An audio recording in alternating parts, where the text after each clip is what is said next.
The lesson we're doing today is the story of Noah, which is a familiar story, but we'll be teaching it in a more contemplative style, so leaving a lot of open-ended time for questions. So do try to kind of follow along with the cadence of the lesson and the written lesson itself, just so that you don't sort of rush to the conclusion the way we're tempted to do with really familiar stories. Because of course the kids know the story too. They've been hearing it since they were toddlers, but we're hoping to offer them the opportunity to think about it in a different way, to consider themselves in the story outside of, maybe what they've already thought about. All right, and as the kids are arriving, this is still part of the summer schedule, so they'll come in a little bit late, and you'll gather them, introduce yourself, give them a chance to introduce themselves. This is a great opportunity to ask them what they've been up to this summer, to find out more about their out-of-school interests, and just build bridges between the different kids so they can, continue to build community with one another. Also, once you're familiar with their names, it makes classroom management and keeping things running smoothly a lot easier for you.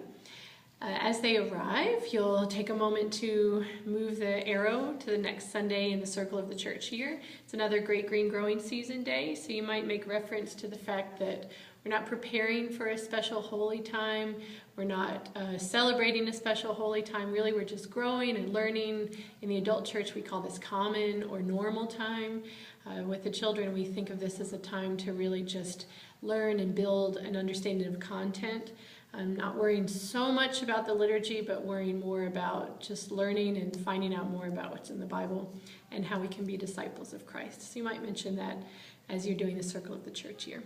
And then you'll delve right into the lesson. So I'm going to turn the camera so that you can see the elements of the story a little more easily, I hope. So hopefully that won't tip over. All right, as you begin, you'll go ahead and gather all of the materials. It's a pretty heavy tray as you bring it over. And with the older kids, you might even have them begin by telling you what they already know about Noah and dispelling any myths or clarifying things for them. The younger ones, you'll just begin.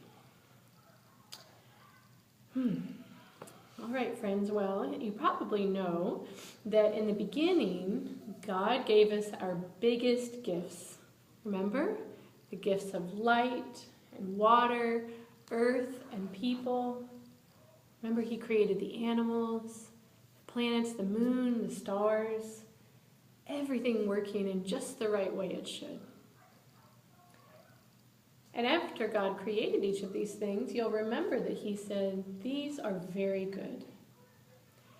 But beginning in the garden, the people began to change. A lot of people became wicked, making choices that were not honoring God, doing things that God wouldn't want them to do. They began to do some bad, just really bad things. It was really a hard time. Things were not as God had intended. And he was very sad. Everything had been so good and clean, and all that was new at creation suddenly just seemed spoiled. There was one good family. There was a mother and a father, Noah and his wife, and they had children.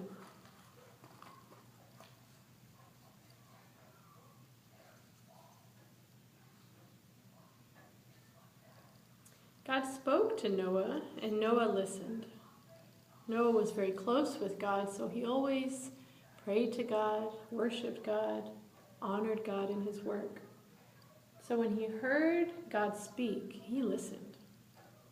God said to Noah, I am going to send a great flood of water, and I'm going to wash everything clean. I'm going to make it new again, he said. So Noah, build an ark. Build an ark, a big boat. Build it just the way I tell you to. And as I send that big flood of water, your boat will float. You've probably heard this boat called an ark. Well, Noah began working. And as he was working, animals began to gather. 2 by 2, sometimes more. From all corners of the earth, the animals began to gather.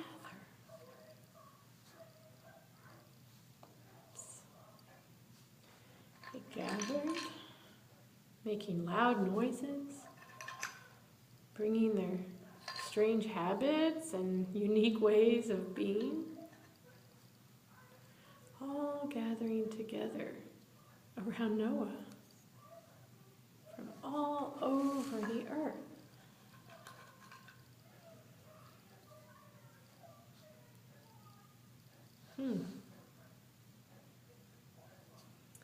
God worked with Noah, helped Noah, listened to Noah in his weariness, tiredness, helped Noah to know what to do after all these many, many months of working. And soon, the ark was finished. Noah and his family were nearing the finished product of their boat. They were nearing completion. They began to invite the animals onto the boat, just as God had told him to. God had said, gather the animals, gather your family, so that you may all be saved from this rain that's coming. And so that's what Noah did. He invited the animals to come onto the boat to protect them, keep them safe. Now it must have been a strange sight to see all these animals gathering, joining one another on the boat. Imagine a camel and bunnies joining together on this little boat. Wasn't so little, I suppose. Smaller than the huge countries that they had come from, so they had to squeeze on. But God had planned and prepared Noah, so the ark was just right for what it needed to do.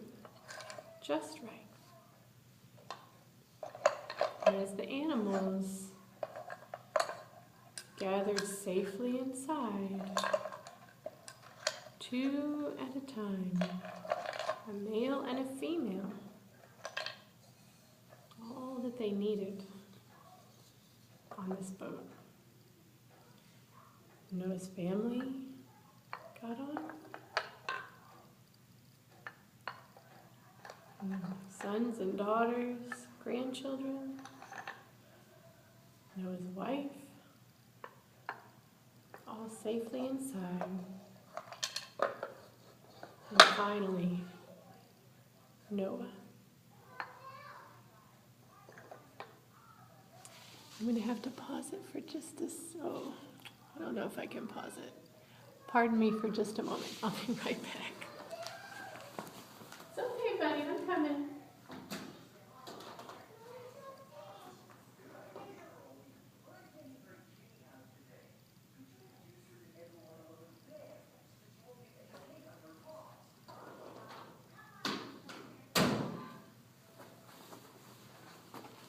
Okay, I'm back. Sorry about that. My son needed me from the other room. Okay, so Noah has gathered up all the animals. The last time he closes the boat. Here we go. Do you think Noah was nervous? I think he was. Well, it began to rain. It began to rain and rain and rain, raining down and raining down and raining down and raining down and raining down. Oh, it days and 40 nights. Rained, and the rain began to pile up, pile up, pile up, till everything was underwater. Everything was deep below the water. 40 days, 40 nights, but the ark floated. God remembered Noah, and eventually the rain stopped.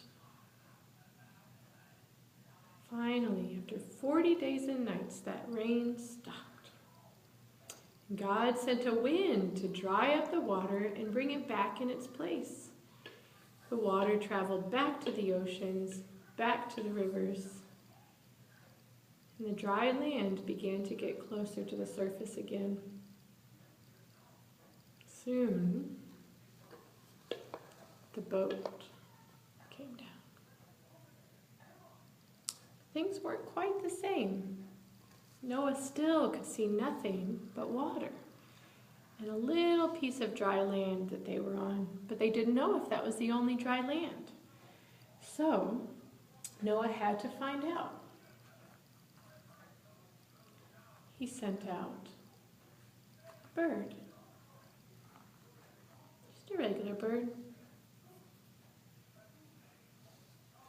Go out and see what you find, he said to the little bird. So out it flew, around and around, searching and searching, but saw nothing but water. So it returned, empty-handed. Thought Noah. It's not ready yet. Then, another day, he took a dove. He sent the dove out with the same purpose, to search and see what it could find. So it flew around and around and around and around, and it returned with nothing. All it saw was water. There was no place for it to make a nest. So Noah sent the dove out a second time, around and around and around and around. Searched and searched and searched, and then one day it returned with a green leaf in its beak. What does that mean? The bird found something growing. That meant that there was something growing. Even if it was far, even if it was small, something was growing. This was wonderful news. So, now that Noah knew the flood was finished, he was able to bring the people and the animals out onto the dry land. They were home, finally. So then, out they came. Out they came, making space for each one. Oof, they'd been in the boat a long time. I'm sure you agree that they were probably very glad to be out of the boat at last. All the smells and sounds of all the animals. All the food. All the water. All the mess. Finally, out onto dry land. Each of them in their own way.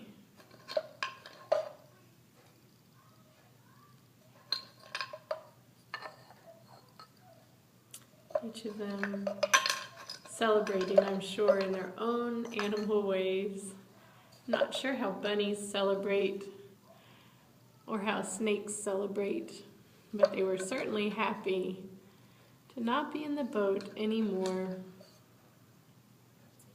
At last.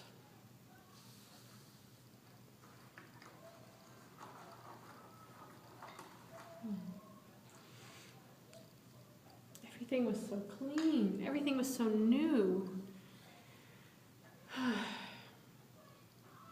Noah and his family were so happy they couldn't help but give thanks to God. So they created a special place. They built an altar. I apologize, this is hard to see. They built an altar to God. A place where they could kneel down and thank God for what he had done.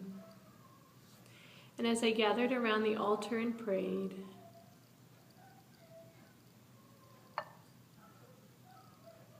they took a deep sigh of relief because they didn't have to be on the boat.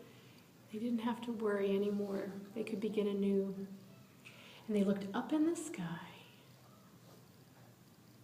And I bet you can tell me what they saw. It was a rainbow. The rainbow reminded them that the sun was coming out and the clouds were moving away. It was a reminder of God's promise.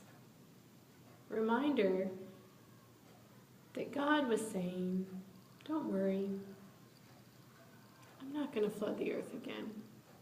And every time we see a rainbow in the sky, we can remember that promise that God loves us and has saved us in a new way through Jesus.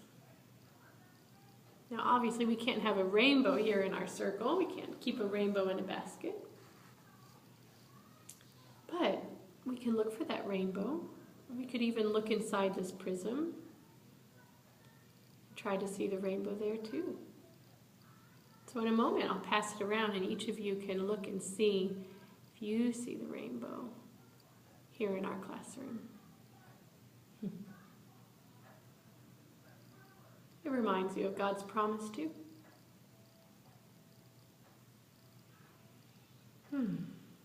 What a story, what an adventure Noah and his family went on. I wonder how it felt to be in the ark, all that rain coming down, all the noises and the smells of the animals. What do you think it was like to be surrounded by all that water? Only water as far as the eye can see. I wonder how it felt to be washed clean and start again. I wonder how God felt about Noah. What do you think God thought about the giraffes and the elephants and the snakes and the alligators and Noah, his family? I wonder how God felt when he saw them walking on dry land again. I wonder how it felt for Noah and his family. What that must have been like to build an altar for God on this fresh, clean, dry land.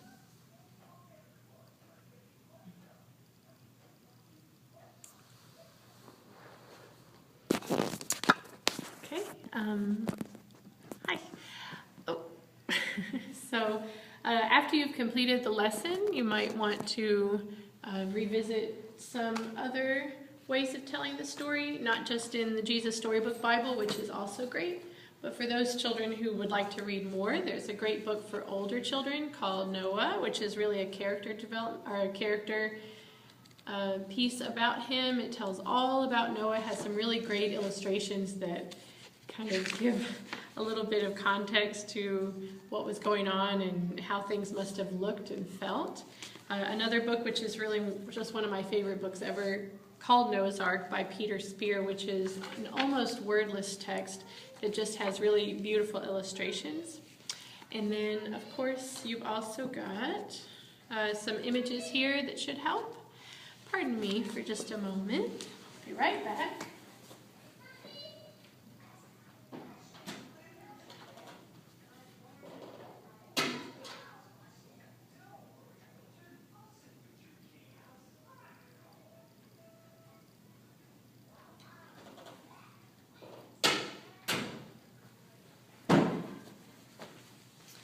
I'm really sorry I had to do that twice. It's a little bit tricky doing it this way.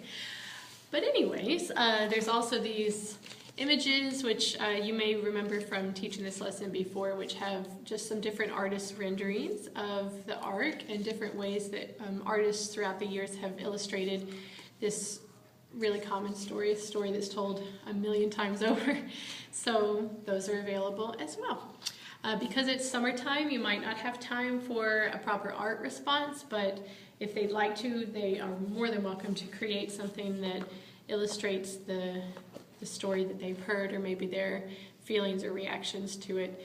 I would recommend that you try to kind of focus on the life-giving aspect of the story. It's absolutely true and difficult to consider that when the flood came, so many people died, so many animals, so many humans, women, children, fathers, cousins, all of these different people died.